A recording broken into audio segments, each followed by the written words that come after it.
my sword. This is my sword. The sword is the word of God. The sword is the word of God. In the beginning was the word, In the beginning was the word, and the word was with God, and the word was with God, and the word was God. and the word was God. I live by the word. I live by the word. I fight with the word, I fight with the which word, means I live in Christ, which means I live in Christ. and the Lord fights all my battles. The Lord fights all my battles. I am the salt of the earth, I am the salt of the earth, and the word shines through the way I live. and the word shines through the way I live. Shout real loud, light up the world. Light up the world. You should be sharing the word of God with somebody every day of the week. Yeah, I got that touch your neighbor thing down this week. I got that. No more touching your neighbors, amen, for a little while. 2 Kings, chapter 4, beginning at verse 1. It reads, the wife of a man from the company of the prophets cried out to Elisha, your servant, my husband, is dead, and you know that he revered the Lord. But now his creditor is coming to take my 2 boys as slaves. Somebody say slaves. Slaves. Elisha replied to her, how can I help you? Tell me, what do you have in your house? Your servant has nothing at all. She said, except a small jar of olive oil. Elisha said, go around and ask all your neighbors for empty jars. Do not ask for just a few. Then go inside and shut the door behind you and your sons. This is the word of God for the people of God. For a short moment, I want to speak from the topic, take a look inside. Take a look inside. If you know me, or if you have known me for any amount of time, if you have heard me preach for any amount of time, it's no secret that I grew up in the ghetto. I often reference where I came from because I never want to forget where I came from. In fact, I'm proud to say that I've developed some life skills in the hood. Yes, life skills. I learned how to survive. I learned how to make it through the struggle. It was in the ghetto that I learned to take a look inside. Shout, take a look inside. See, I got it. Amen. Last week I was tripped up a little bit, but I got it now. And every now and again, you have to learn when you have moved on from certain situations in your life, when you're doing a little bit better, because the truth is, as a people, we are doing a little bit better. Yeah. Let's just be honest. I remember growing up and we used to take clothes and put them on outside to hang them up on clothespins. Mm-hmm. We used to have a washboard and a wash tub. So as a people, we are doing a little bit better. Can I get an amen? Amen? Because many of you have digital washing machines. In fact, if your washing machine breaks, you don't even want to go to the washateria. Because that was a time when we went from the clothesline outside to go into the washateria. So as a people, we have progressed. And then we went to having the washer in the house. Some of us are real guilty of just putting one piece of clothing in the washing machine and just drying it. I've seen it happen. I'll just be transparent. I've done it before. Yes, I've done it myself. Just put my work uniform in there because I forgot to wash it. I have to wash it real fast and dry it real fast. But oftentimes as we settle in life and things get comfortable, sometimes we have to check ourselves. Yes, we do. Every now and again, you need a check.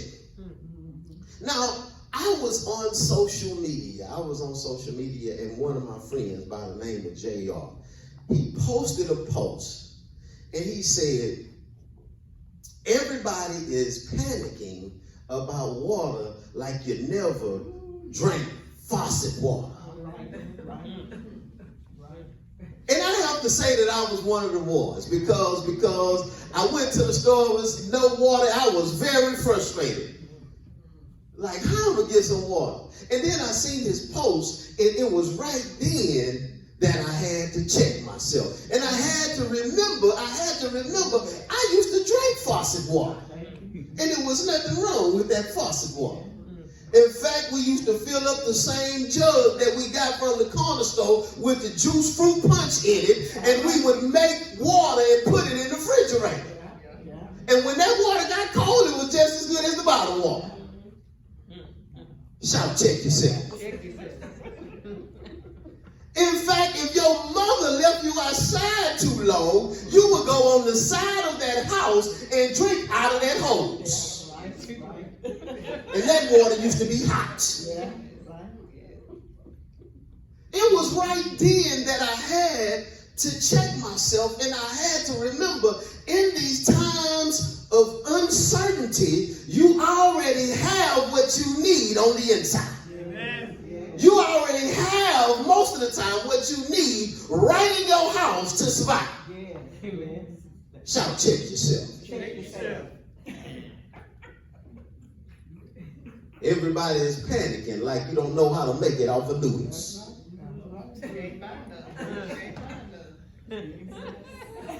Everybody is panicking, acting like you don't know how to fix some grits, rice, butter, and sugar, and hot sauce. Somebody do that. I don't know. I don't do that. We used to have a song when I was coming up, me and my brothers, rice, butter, and sugar, and hot sauce. We had that song. But we learn how to make it on the little things. And that's where we are at in this text. This lady has now lost her husband. Yes. And she is trying to figure out how to make it. Yes. She is in a crisis. Yes. The only two things she have left is her sons. Yes. And I'd imagine that she is looking for her sons to take care of her. Yes. But what is she going to do when her sons are gone? Yes. All right. I imagine that she is in a state of panic. Just like all these people buying up the toilet paper. Yeah. And water. In a state of panic. And water. Paper towels. And all the essentials. Hand sanitizer. Soap. But I'd imagine that this lady is in a state of panic because at this point in time, she has never been without her husband. And in the world right now, people have never really been without toilet paper. Or paper towels. Or many of the essentials that we need. And everybody is in a panic like we don't know how to make it on a little bit. I can tell you something about black people. We know how to make it on a little bit.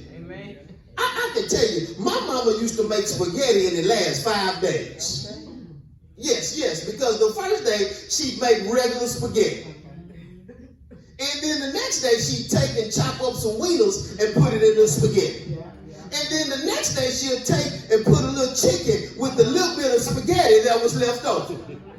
And then the next day she would take and do something else with the spaghetti, or she'll tell y'all go eat that spaghetti. I don't care. I ain't got nothing else to put with it. You just go eat spaghetti.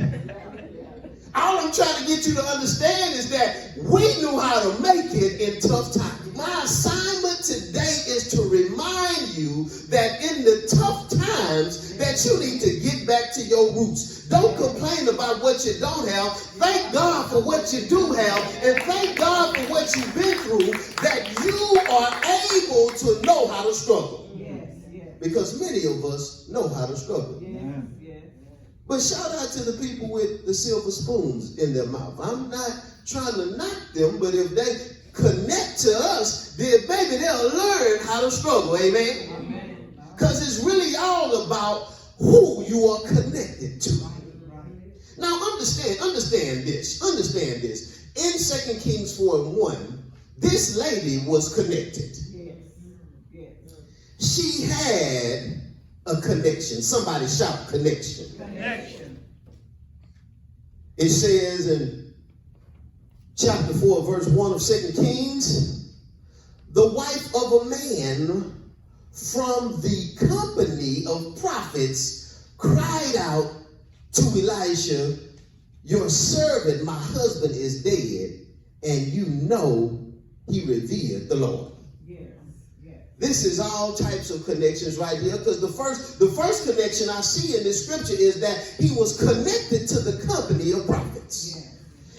Which means he was connected to Elijah, which means Elisha knew who her husband was. This lady had a connection, and she could go to the prophet and say, look, I need you to look out for me. See, many of us, we have been in our own bubble for so long, and we have no people that we are connected to. We need to be connected to some people who can help us. Amen? Yes. You don't need to be connected to people who can't do anything for you.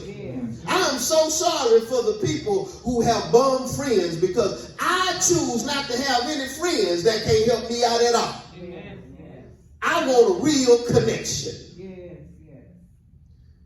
And then she goes down to letting Elisha know that her husband not only was connected to the company of prophets, but he was connected to the Lord. Yes. The scripture says that my husband is dead, and you know that he revered the Lord. Yes. Amen. Her husband was connected. Amen. I want to ask you today, are you connected? Do you have the right Wi-Fi? Because that's how young people understand connection today, through Wi-Fi. If young people can't connect to Wi-Fi, they're going crazy. In fact, I believe that Starbucks sells coffee only because people can't connect to, guess what? Wi-Fi. I don't believe it has anything to do with the coffee. It has all to do with the connection, because people can stay connected to the world through Wi-Fi, and I can sit up in here and buy a $5 coffee, and I can use Wi-Fi all day. Yes. Connection. Yes. Connection. The internet is the information highway. Yes, it is. But you cannot get connected to the internet unless you have Wi-Fi. Right. Oh my God. God is like Wi-Fi. Wi-Fi represents power. God is power. When you connect to Christ, you have power. When you connect to Christ, there are other things that connects on to you. Yes, if you have a Wi-Fi connection, if you have a hotspot, then guess what? Somebody else can connect to your hotspot and then get connected to the world. What am I trying to say? I'm trying to say, saints, that if you are connected to Christ, other people can connect to you, and you become just like Wi-Fi, and people are connected to Christ through you. So what did I tell us last week? I told us last week that because of our connection to Christ, we ought to be fishing for men. We ought to be fishing for people in this season, letting people know, hey, you need to get a connection. Are you connected to Christ? Do you have a relationship with God? You need to get connected. Shout connection. Connection. Amen. This lady was connected because her husband was connected. Yes. Amen. It made her whole family eligible for the blessings of the Lord. Some of your family members will receive blessings because you are connected. know for a fact right now, I'm only receiving and doing the things that I'm doing because my grandmother was connected, because my mama was connected, because people in my family was connected. It's all about who you connect to. So if people are poison, you need to disconnect.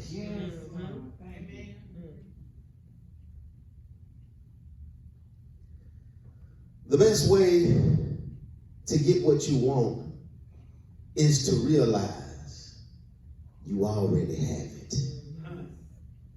Amen. You must take a look inside.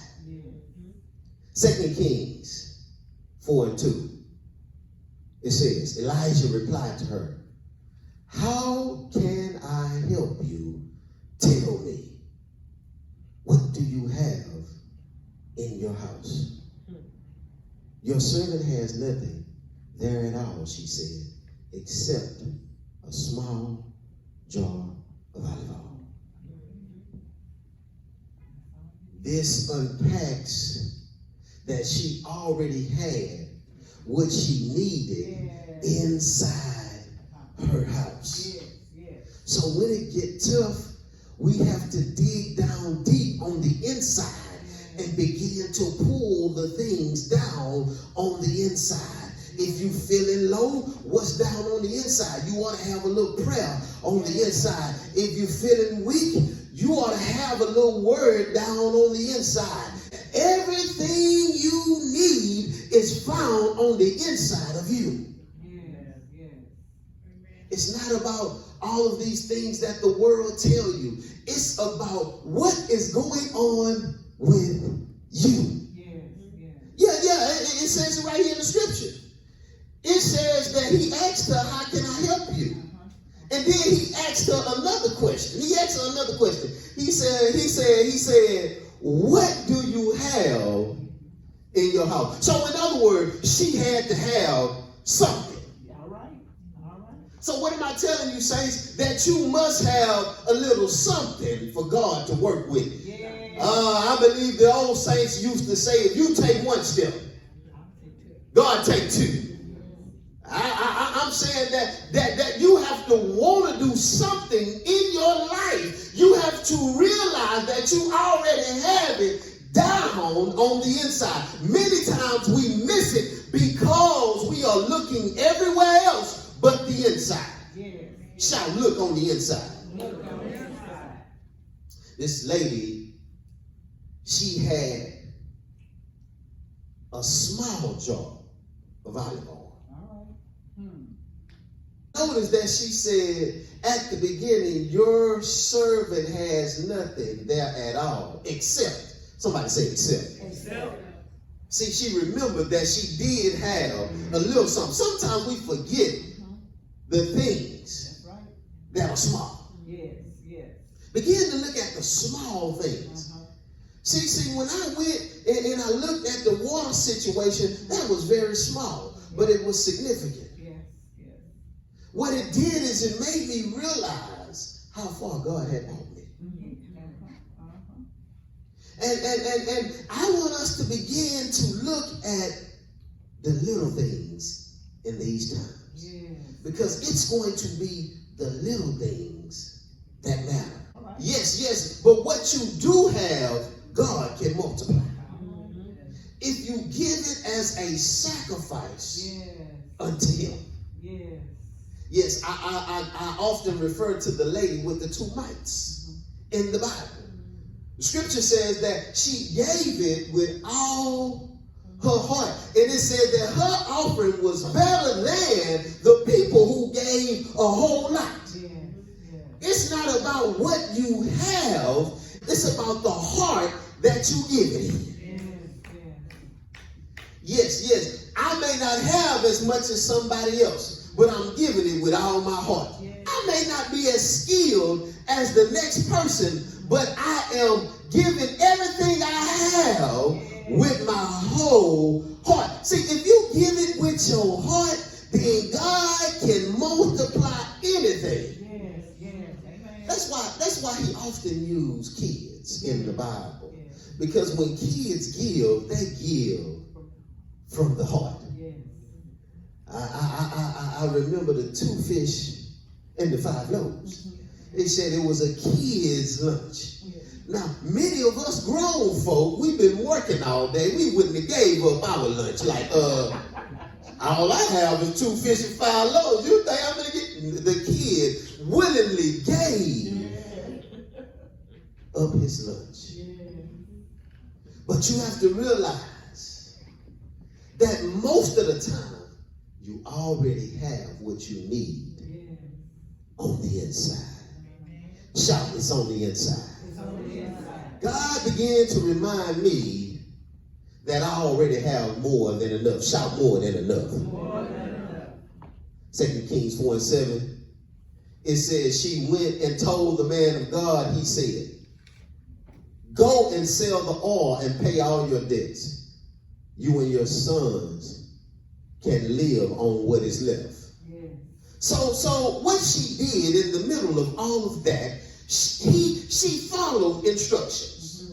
He gave her a set of instructions, and she followed those instructions to the T. She didn't ask any questions.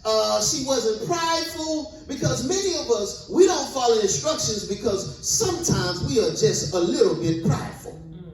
Yes, because he asked her to do something. He asked her to go and ask all of her neighbors. Connection. She went out to ask people for jars. Something that seems very insignificant. I remember back in the days, we didn't have many cups. We had jelly jars. Yes. Maybe that's just because I grew up in the hood.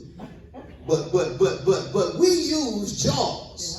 So it was nothing for somebody to come over our house and get a little something to drink, and they take that jelly jar. We didn't get all upset because they took the jelly jar, because it really didn't mean too much to us. But let somebody take one of your crystal cups. You about ready to fight. But you got 30 other crystal cups. More than enough. In this time, we have to be willing to share with people. If we are to be the Christians who God has called us to be, we should be able to share with our neighbors and people around us. The people around her shared their jars with her willingly because this lady was connected. In fact, they knew her husband was connected with the company of prophets, and they knew that this was a man of God. And so many people don't mind giving to the woman of God because the man of God has already given out everything he could to the people. You do realize that the men of God give and they give and they give. I'm talking about from time to money, with everything else. Matter of fact, sometimes they give so much that many are losing their families. So I like to believe, when I was looking at this scripture, that people willingly gave this lady jars because of her connection. And it says that she went to the man of God. She didn't just fill up all of those jars and did what she wanted to do with it. When it was all said and done, when the oil stopped flowing, when all the jars was full, she went to report back to the man of God. And notice, he gave her another set of instructions. He told her, go and sell the oil and pay all of your debts. And you and your sons can live off of what is left. The prophet knew that she had more than enough.